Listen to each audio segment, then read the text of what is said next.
Morning, everyone. My name's Naomi Polis. I'm with the Service Desk at the Department of Education. And this morning we're going to cover uh, the 23-24 advisor follow-up collection specifically. We'll get into other collections if we need later on in the workday, but right now this presentation is going to focus solely on advisor. So this collection actually opened this summer directly after the year-end collection closed on July 1. So we were still taking updates to live data and advisor validation. It is due here in a couple days, September 15th, but you'll have until October 2nd to continue making changes and updates to your 23-24 advisor data. That data is going to relock at midnight on October 2nd. And the follow-up collection this year is even more limited in what we collect and what we update than prior years. So it's really only meant for data that wasn't reportable by that June 30th deadline. Now, anywhere in here you see a hyperlink that opens up a website or a resource for you. I'm not going to click through those right now, but you have those available to you. So this is the advisor calendar that talks about these due dates. And it also kind of gets into what data we collect for each of the collections. So for the advisor follow-up collection, we're only collecting two basic data points, and that's your year-end enrollment updates. So the folks who dropped out, any summer transfers, or any completers, maybe folks who made up some credit hours.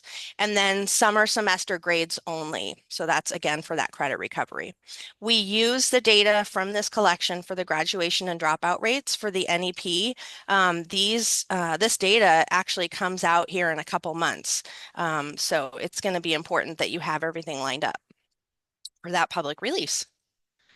So right now, the focus for today's workday is going to be advisor follow-up collection. So where we're going to have you start is to review those advisor validation errors. And you're going to start with your 23-24 school year. You're going to go in there. Do you have any errors in 23-24? You're going to want to fix those. You can use your lookups to assist in investigating those errors.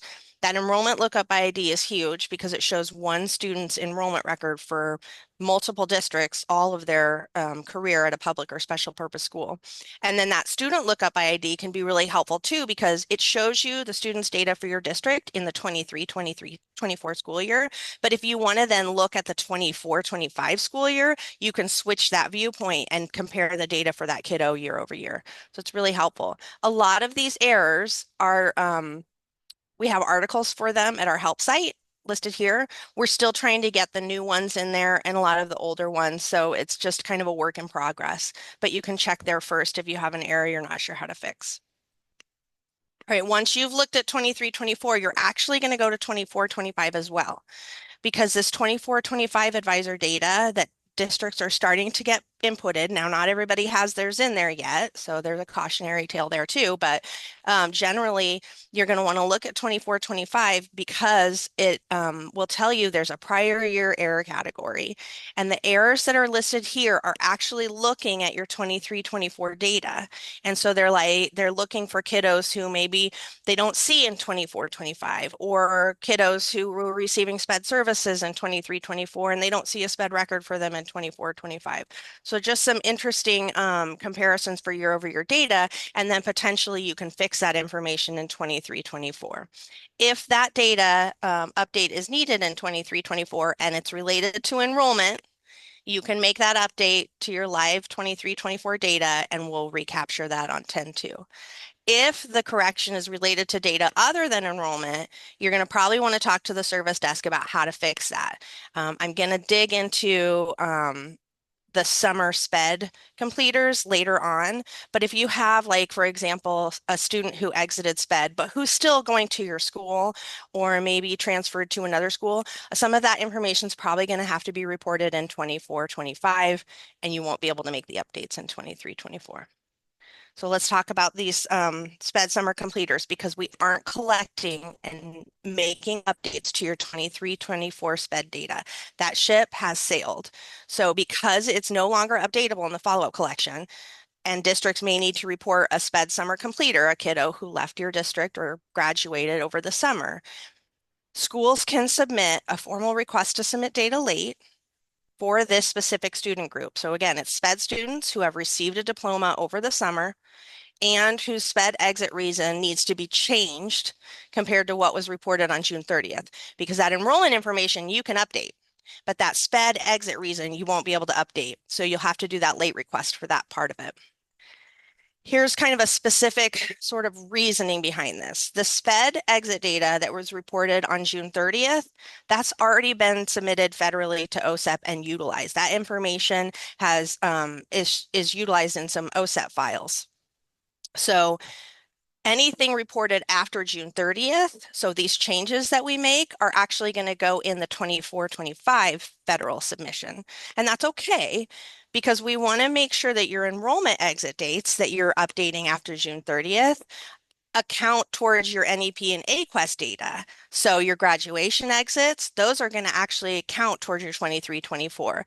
And so they're specifically having to do some data manipulation a little bit for some of these. I liked this comment that Max made in his presentation yesterday. They're going to create this new reporting window, end of year locked federal report. And this is specific for your SPED kiddos. So you can see what they submitted to the feds on 6/30. So you'll still have your end of year locked report, and that's where we're going to update any of these changes through a late request. But then additionally, you'll have this end of year locked federal report, which is going to show you what we submitted to the feds for that 6/30 deadline. The SPED team has a really helpful link and document here that talks about these summer completers and different reasons that a student may complete or graduate. So if you don't typically receive a lot of SPED information, this is a helpful link. I did kind of zoom through those. So if we might have some questions at the end. That's good. We'll cover those.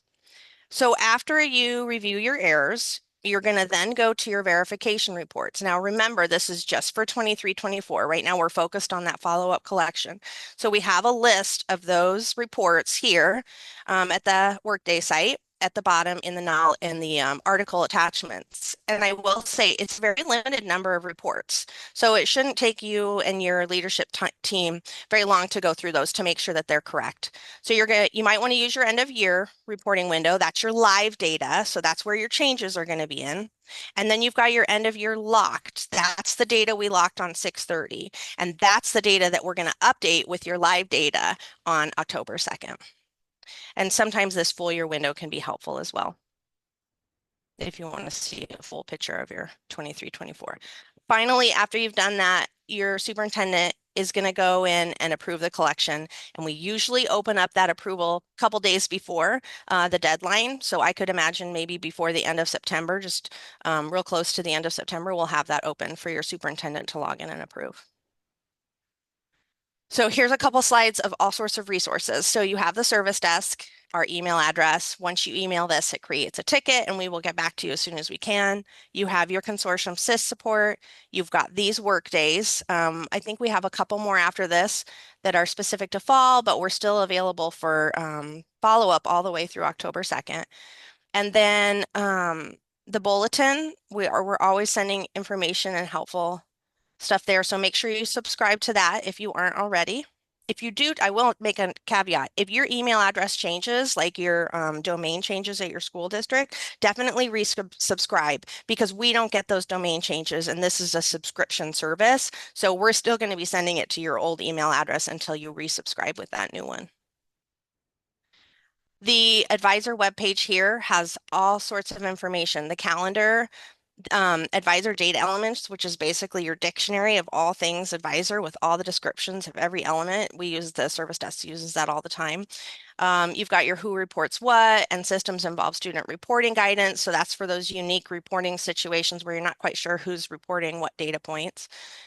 Course code information, person ID guidance, and then I think this is really helpful too. There's an Excel file of all of the current districts and systems and schools at the bottom of that page, and that can help if you're doing information sharing things with other school districts to see what school numbers they have. The data conference has a ton of information. We just shared that just prior to this recording, but there's information on like FERPA that we shared at the April data conference. Max did a webinar recording yesterday on September 11th. Tons of really helpful information, not only on advisor follow-up, but advisor fall, a little bit about staff reporting, really good. And then we are going to have a live in-person conference in April of 2025. So it's got some hotel reservation stuff if you want to start moving on that. And then finally, there are a couple other collections happening right now. Staff reporting is due September 15th. We've got some CDC collections open. And then, of course, most districts are doing their annual person updates for advisor person ID. So we've got all of these resources here for you as well. And the service desk is happy to assist you with any questions that you have pertaining to those. So I know that was a really, really brief presentation. So I do kind of expect some questions, so maybe we can answer those now if anybody has some.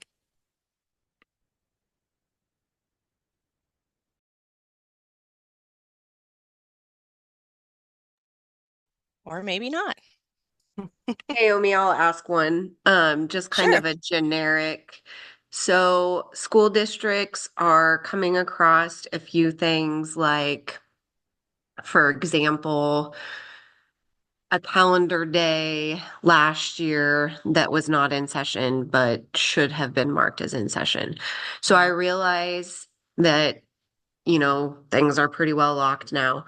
Is the best advice, though, still to have them publish that and get the Yeah, correct data up there, even though it yeah, won't come in? Okay. That's yeah. what okay. Perfect. Because then your live data is still correct, right? Yeah. And Yeah. I think that that's really important to keep that database of information correct. And there, we are updating all the different enrollment things. And yes, that doesn't include like attendance and days in session and calendar and all that. But at least then you have it in live and say, should you get audited? Or I'm assuming some of the stuff is coming up because you're getting audited. You can still say, well, we got it updated and the state has that information, even though it's not in our locked reports and not being utilized for their purposes. All right. Thank you. Yeah. Any other questions?